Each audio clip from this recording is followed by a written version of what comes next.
Hello guys everyone welcome to divine cinematics. ఈరోజు మనం సంభవం అధ్యాయం 1ని డీప్ కోడ్ చేయబోతున్నాం.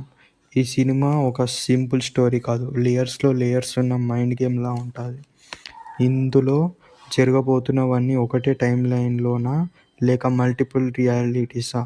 ఈ క్యారెక్టర్స్ నిజంగా ఎవరు? ఈ వీడియోలో మనం స్టెప్ బై స్టెప్గా స్టోరీని బ్రేక్ చేసి హిడెన్ మీనింగ్స్, థీరీస్ అన్నీ ఎక్స్ప్లోర్ చేద్దాం. కాబట్టి వీడియోని ఎండ్ వరకు చూడండి. Let's get in to the video. Filling crafts. సినిమాలో మనకి చూపించిన ఆర్ట్స్లో చాలా డీటెయిల్స్ ఉన్నాయి. ఈ ఆర్ట్స్ని ఫిలింగ్ క్రాఫ్ట్స్ అని అంటారు. అయితే ఫిలింగ్ క్రాఫ్ట్స్లోనే main part of the story ఉంది. అది మీకు ఎక్స్ప్లెయిన్ చేయబోతున్నాను, జాగ్రత్తగా వినండి ఫ్రెండ్స్. సినిమాలో చూపించే ఈ కాకి విగ్రహం వచ్చేసి కాకభూషింది. ఈయన ఒక మనిషిగా ఉండేవారు, కానీ ఆయనకి ఈగో చాలా ఎక్కువ. ఆయన లార్డ్ శివాని రెస్పెక్ట్ చేయలేదు, ఎందుకంటే ఆయనకి రాముడు అంటే అమితమైన భక్తి.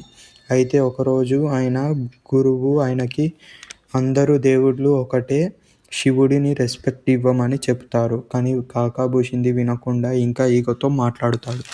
దానివల్ల అతని గురువుకి కోపం వచ్చి అతన్ని కాకభూషిందిని శపిస్తాడు, నెక్స్ట్ జన్మలో నువ్వు కాకిగా పుడతావని.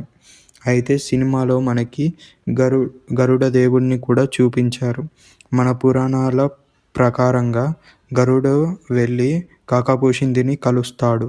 కాకభూషింది ఆయనకి రామాయణ స్టోరీ ఎక్స్ప్లెయిన్ చేశాడు. అయితే ఆయన చాలా రామాయణ వర్షన్ చెప్తారు.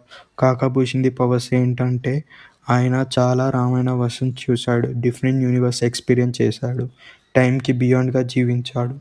అయితే మూవీ ఆర్ట్స్లో విష్ణు విగ్రహాన్ని, గరుడ, కాకభూషింది ఈ దేవుళ్ళని చూపించారు. అయితే సినిమాలో ఒక స్నేక్ రిఫర్డ్ క్యారెక్టర్ కూడా ఉంది, అదే పోర్చుగల్ లేడీ. స్టార్టింగ్ సీన్లో స్నేక్ని చూపిస్తారు.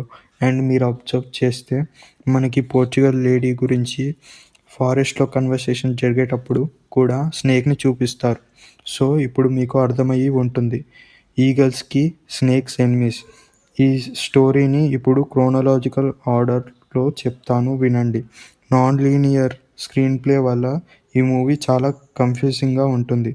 చాలామంది story writer non linear screen ప్లేని వాడుతారు, ఎందుకంటే స్టోరీని థ్రిల్లింగ్గా చెప్పడానికి.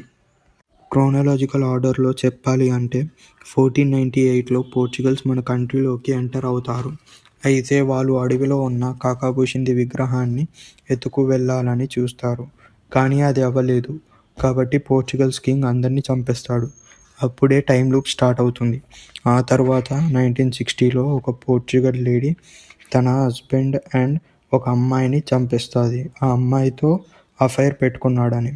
ఆ తర్వాత మే 26, 1994లో స్టీఫెన్, ముత్తువెల్, పీటర్, మునిస్వామి, సెల్వెన్ వీళ్ళు క్రిమినల్స్ కోసం అడవిలోకి వెళ్తారు.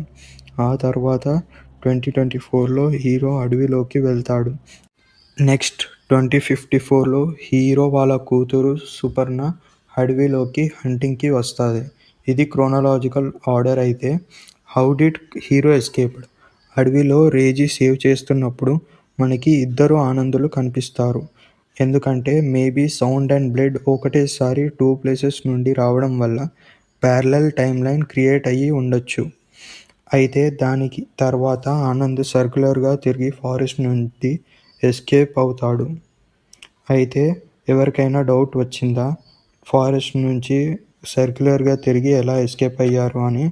ఎందుకంటే మేబీ ఫారెస్ట్లో ఉన్న పీపుల్ సర్క్యులర్గా తిరిగి కాకభూషిందికి ప్రేయర్ చేసేవాళ్ళు కాబట్టి. క్లైమాక్స్. ఇది ఎవ్వరికీ అర్థం కాలేదు. ఈ వీడియో చేయడానికి మెయిన్ రీజన్ ఇదే. అసలు యాక్చువల్ టైం లైన్ ఏంటిది అని అసలు అర్థం కాదు క్లైమాక్స్లో మనం చూస్తే. పోర్చుగల్ కింగ్ అడవిలోకి ఎంటర్ కాకుండా చేస్తే లూప్ ఎండ్ అయిపోతుంది.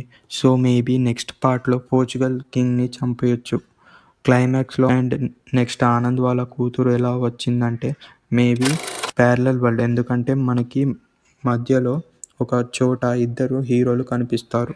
అండ్ ఎండింగ్లో ప్యారలల్ యూనివర్స్ నుండి వచ్చిన ఆనంద్ చనిపోయినట్టు చూపించలేదు, కాబట్టి తన కూతురు ఫ్యూచర్లో అడవికి హంటింగ్కి వెళ్ళినప్పుడు టైం లూప్లో ఇరుక్కొని ఉండొచ్చు.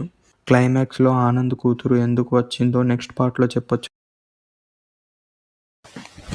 Emotional, damn it! Friends, video నచ్చితే లైక్, షేర్, సబ్స్క్రైబ్ చేసుకోండి. మీకు నచ్చిన మూవీ పేరు కామెంట్ చేయండి. నెక్స్ట్ ఆ మూవీని డీకోడ్ చేస్తాను. Bye friends.